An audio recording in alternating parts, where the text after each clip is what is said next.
Hello and welcome to Business News Weekly with Business News Wales. I am your host, Connor Simmons. Coming up this week, Welsh Life Sciences firm Bond Digital are on a mission to improve wellness. I spoke to Ian Bond to find out how he's planning to employ new technologies to do just that. North Wales music platform Larynx Entertainment is looking to nurture the Welsh hip-hop scene and bring this growing market to the masses.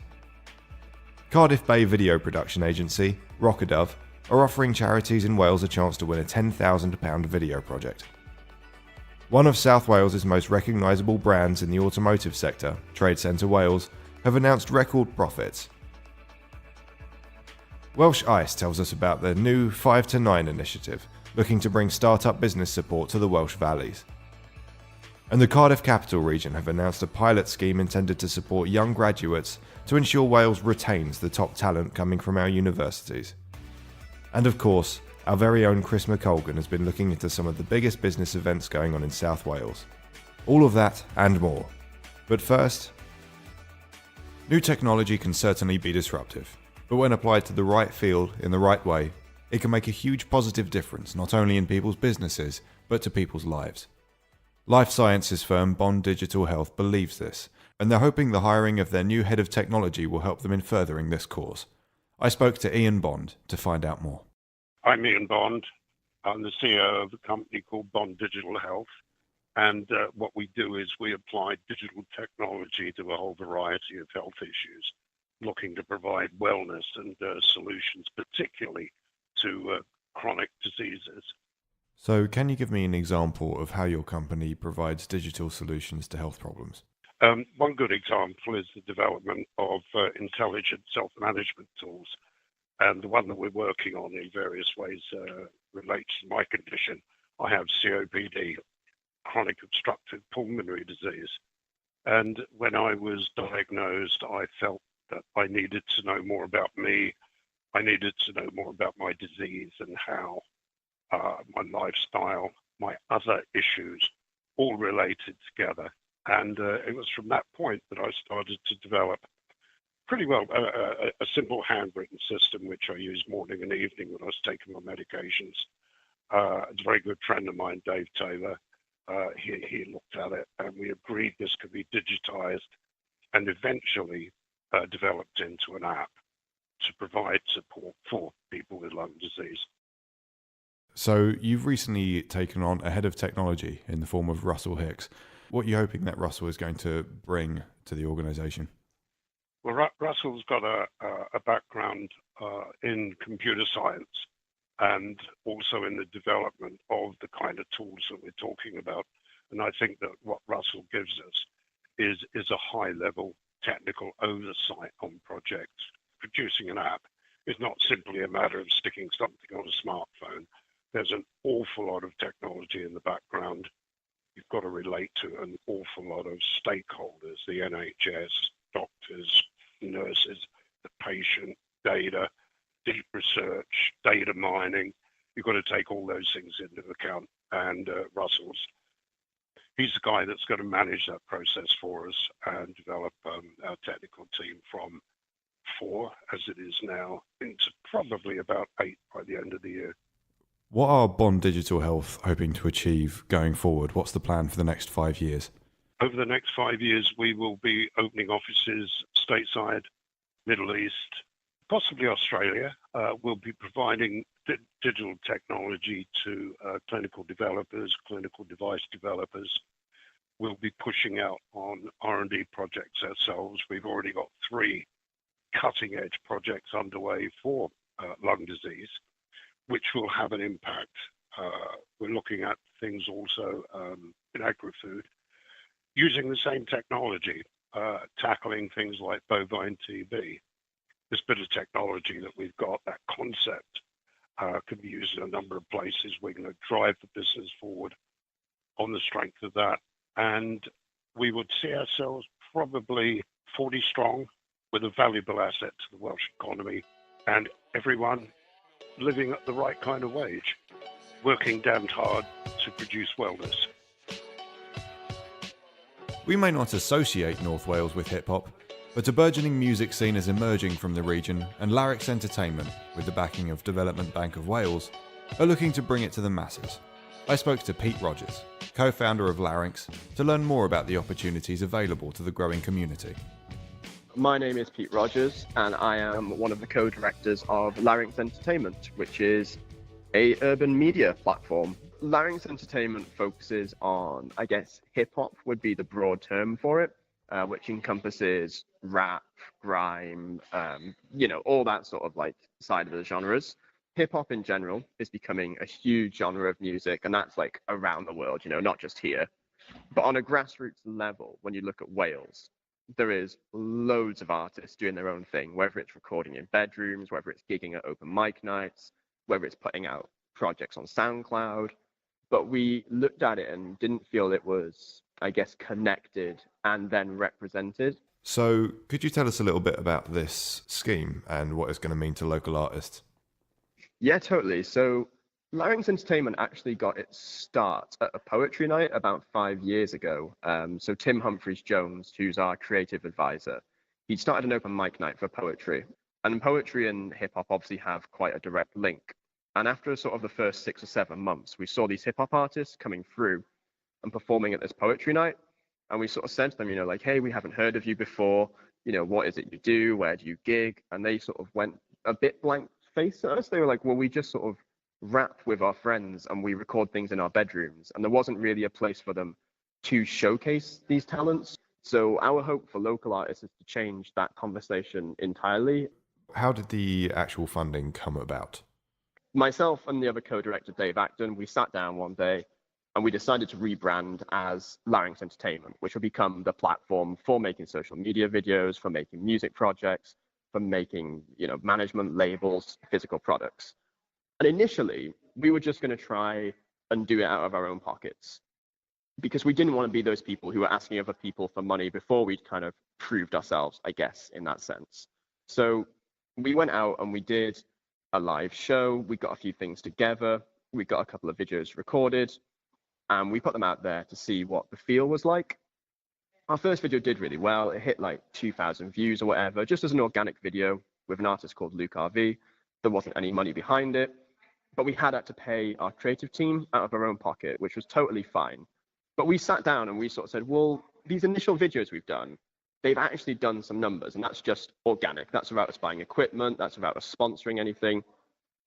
What could we actually do if we had money in the bank and we weren't sacrificing our own money that's going towards, kids and families and bills? So the Wrexham Enterprise Hub had obviously opened in town. It's a free space to use. We were using it anyway. We knew that Anna Bowen of Development Bank of Wales was there. We'd had an initial sit down with her a while ago just to see what it was they sort of offered. We approached Anna again, sort of saying, hey, look, we know this isn't the most traditional thing you probably get approached with every day. We kind of need to fund a hip hop platform for urban media. And to Anna and Development Bank's credit, they totally ran with that. They really, really went out of their way to understand what it was that we were saying and what it was we were doing. I know that Anna had gone on the page and actually watched some videos. She was so understanding. She knew that we didn't have a background in finance, in raising our own funds, in being business owners. And every step of the way, it was really, really organic and really friendly. It never sort of felt like we were being backed into a corner. They offered us multiple choices in terms of the size of loan, in terms of how we pay it back, in terms of what we can do with it. There was never that sort of feeling of us being, I guess, the inexperienced guys on the other side. So now that you've secured the funding, what's the plan for the future? So we want to be able to see many more independent hip hop events happening, not just in Wrexham, but across Wales in general. So we'd love for those to continue and for other people to do it, not just us. I think we want to be that inspiration to sort of spark the fire a little bit and have other people take a bit of control into their own hands. We'd love to see homegrown names mentioned with the big names that we already sort of mention with Wrexham and with Wales in general. And I think in general to see the stigma removed from rap and hip hop a little bit more, and for it to be seen as a legitimate business and art form would be absolutely amazing. It's no secret that the Welsh Valleys have less access to business support resources than the more populous and well-connected regions. Welsh ICE, the Innovation Centre for Enterprise, has introduced a new scheme to try and address this. I spoke to Leslie Williams to find out more. My name is Leslie. I am the Community Outreach Manager for Welsh ICE. I am based in the Valleys. I'm a new mum, and I've been in this role now since January. Welsh ICE is the largest community of co-working startup and micro businesses in Wales. So we currently have around about 250 housed businesses, and there's probably more than 350 businesses supported now with lots of activities like expert witness workshops and advice surgeries and mentoring, and the 5 to 9 Club, of course, and lots of other fun opportunities to network as well. So tell us about the 5 to 9 Club. This is an after-hours business accelerator course that covers all the topics that any individual would need to see if their business idea basically has legs and how it will move. So on the back of that as well, individuals will also have access to role models and mentors, and of course the Welsh ICE community as well to network with. So it's a brilliant opportunity, really. So what are you hoping that participants will get out of the experience? Okay, well, I'm saying that I'm taking ICE on tour, because really that is what I'm doing. So those activities that we do at Welsh ICE, I'm taking away with to the tops of the valleys with 5 to 9 Club in mind. And really what the idea is that, you know, when you're based at the top of the valleys, and business support can be really hard to access considering infrastructure and the fact that most business support is quite Cardiff centric. So I certainly experienced this with difficulties with my own business as a business owner previously. So, you know, it can be really isolating, and at that stage you should be really networking. So we're hoping that we can get more startups out of their bedrooms, garages, kitchens to learn, network, co-work and grow their businesses. What sort of companies have you got participating in the 5 to 9 Club already? Okay, well, we've got one 5 to 9 Club already going in Emma Vale. We've got lots of different types of businesses there, with individuals from lots of different backgrounds and at different stages with their ideas as well. So that's always really exciting. We've got a couple in healthcare, a couple in catering. There's a family business as well, which is an interesting one. Yeah, it's such an eclectic mix. It's a big variety.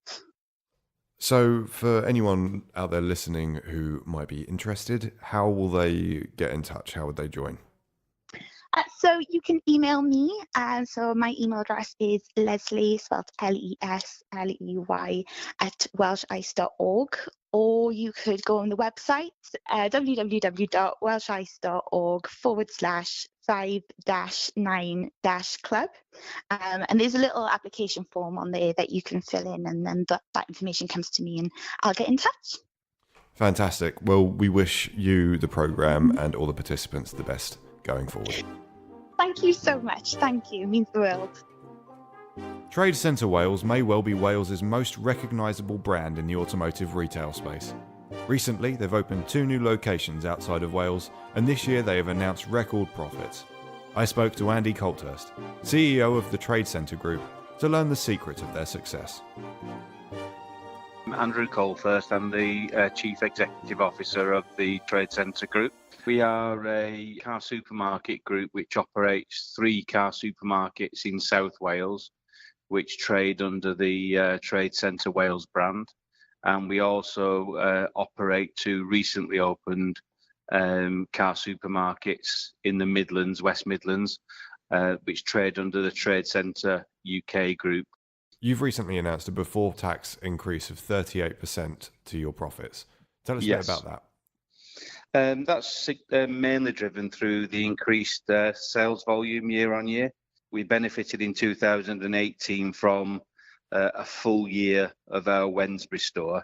In the previous year's accounts, that site had only been open since April, so we got a full year of Wednesbury into 2018 and a part year of Coventry also, because Coventry opened for business in May last year. So we increased vehicle sales to just short of 42,000 cars from just under 31,000 in 2017. So do you attribute the success purely to the opening of those extra stores, or is there something else that you can point to and say, yeah, that's why we're doing it? The growth is definitely down to those opening of those 2 stores, but this has been a very successful car retailing business, even back when the business only had its retail operations in Wales. So it's just a continuation of our success, really. So what's the plan for the future? How do you see yourselves continuing this success? Continuing is just doing more of the same, really, and just putting little bits of embellishments on our process and experience for the customer. If you've ever visited a trade centre store, you'll see that it's a best-in-class shopping environment, and you can't help but be wowed when you walk into one of our stores.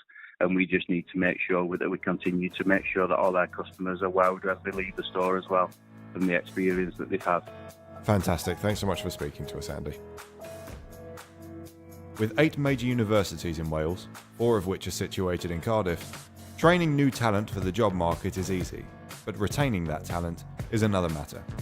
Ensuring that there are enough jobs for graduates in the region is crucial to safeguarding the future success of the Welsh economy.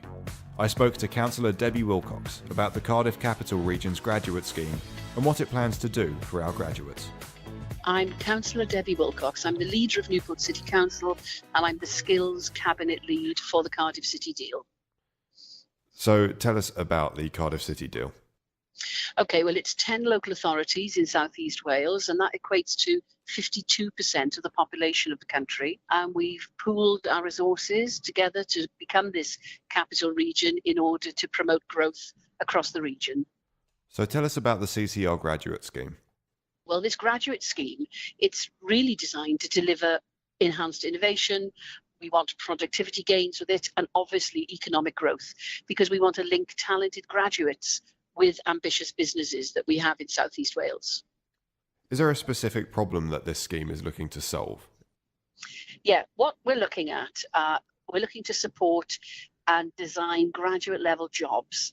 And within that, we've got an access to region-wide marketing. And we're going to help advertise graduate vacancies and support throughout the recruitment process. Because we expect the intern positions to last about 6 months. And what we're looking with this participation is a coordinated scheme, and therefore to grow more of our own, to keep the best within the region. So what's the hope for the future? What are you hoping to achieve? It's been developed by the City Deal Office and with 4 of our universities in the region and with our representative business organisations. And what we aim to deliver in the pilot scheme are 50 graduate intern positions for people who have finished their degree, with the first position starting this September 2019. And what's the entry criteria, as it were, for graduates? What are you looking for? What we're looking for is many businesses in the region, particularly SMEs, they're not recruiting in line with their potential due to a lack of perhaps HR knowledge, time constraints, and there are other barriers. So what this scheme will provide is free targeted support to businesses in the Cardiff capital region, particularly, of course, in priority sectors from our industrial and economic plan, and hopefully help them to overcome the recruitment barriers. So for those out there who might be interested, how would they go about applying for the scheme? So we've got the website ccrgraduatescheme.wales. Rockadove are a Cardiff Bay based video production agency servicing clients from Admiral Insurance to the Royal Mint and the NHS. Now they're looking to give something back by offering a £10,000 video project to a third sector organisation in Wales. I spoke to Lloyd Morgan at Rockadove to find out more. I'm Lloyd Morgan, Managing Director of Rockadove Video Production based in Cardiff.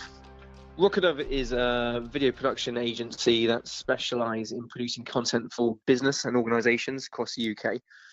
We produce both filmed and animated content in-house, and anything from a TV advert through to social media content.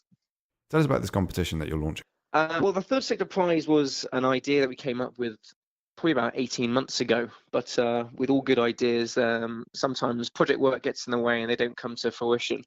But as we were approaching our 10th year of business, we decided to relight the fire, I suppose, and to launch a Third Sector Prize where we'll be giving away a video campaign worth £10,000 to a charity or a third sector organisation.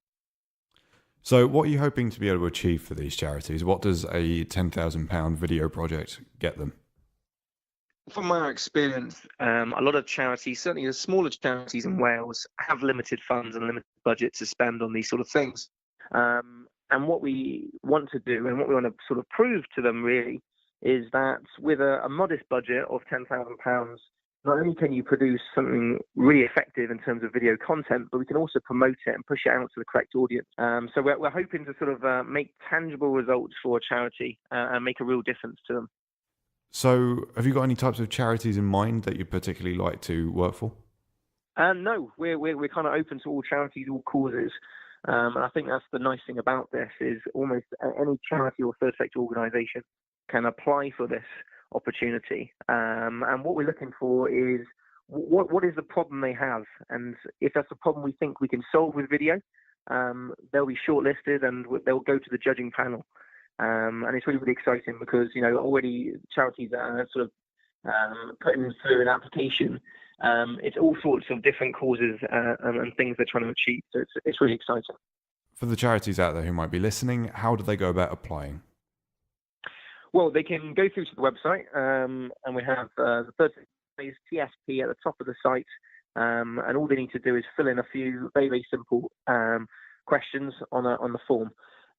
We've kept it as simple as possible, really. But all we really want to know is, tell us your problem. What is a challenge for you and your organisation right now, and how would you like us to better help? So it's all about what that idea is and what sort of tangible result can we do for you.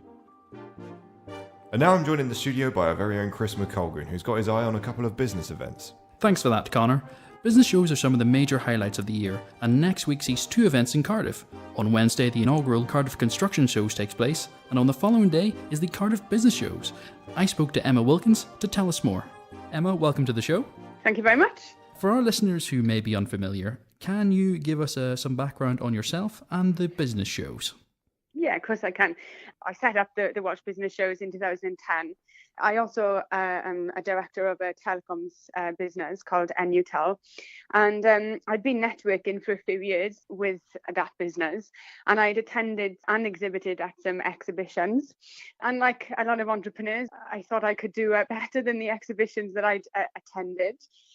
At the time, there was only a couple of exhibitions in Wales, and so I saw a gap to start a new exhibition. And I thought the Welsh Business Shows, and that was back in 2010. So I launched Cardiff, the Welsh Business Show in Cardiff back in 2010. We expanded to Swansea in 2013, then Carmarthenshire in 2017, and this year we're expanding the shows to Llandudno. That sounds brilliant. I believe you have 2 events on next week, is that correct? We do. Last year, again, saw a gap in the market to launch a construction show. There isn't a construction show in Wales. Well, there wasn't. There is now. So we launched the Welsh Construction Shows, which has received a fantastic response. And so next week, the Welsh Construction Show is in Cardiff the day before the Welsh Business Show. Then will be held also in Swansea in October and Llandudno in September. And what can the attendees look forward to next week? So for the business show, first of all, we have a networking breakfast to kick off the day, 8 until 10. And then throughout the day, there's a series of seminars being run by Google on how to develop a digital marketing plan, from Business Wales and Sell to Wales on how to find new contracts and then how to tender for them. We have a solicitors, Darwin Gray, doing a seminar on how to protect and capitalise on your intellectual property, as well as 55 businesses exhibiting at the shows from various different sectors. And historically, we usually have about 450 to 500 visitors. And then for the construction show, there are a series of seminars throughout the day as well on construction-related topics, such as, again, Google are doing a seminar there on developing a digital marketing plan specifically for construction. There's one on managing mental health in construction, which is, mental health is a big sort of topic at the moment. So we have one on that. And then our headline sponsor, who is Watkin Davis Insurance Specialists, they're doing a seminar on new insurance legislation that you need to know for 2019. We've attracted quite large brands out there. We've got Howdens, CITB, JCB, Alpha Safety, A1, some big brand name, Days Rentals at the show. So set to be great. And already we've got over 500 pre-registered visitors to attend the construction show. So set to be a very busy couple of days for me next week. I do believe Business News Wales will also be there. So Sorry, I missed you out. Yes, we'd be here all day if I listed them all. But yes, of course, Business News Wales will, as always, be at the business show and the construction show. Yeah, we're looking forward to it. But thank you very much for your time today, Emma. You're welcome. Thanks for calling. Well, that's all we've got time for this week. Be sure to tune in next time for more news from the heart of the Welsh business community. Until then, you can always find us on www.businessnewswales.com.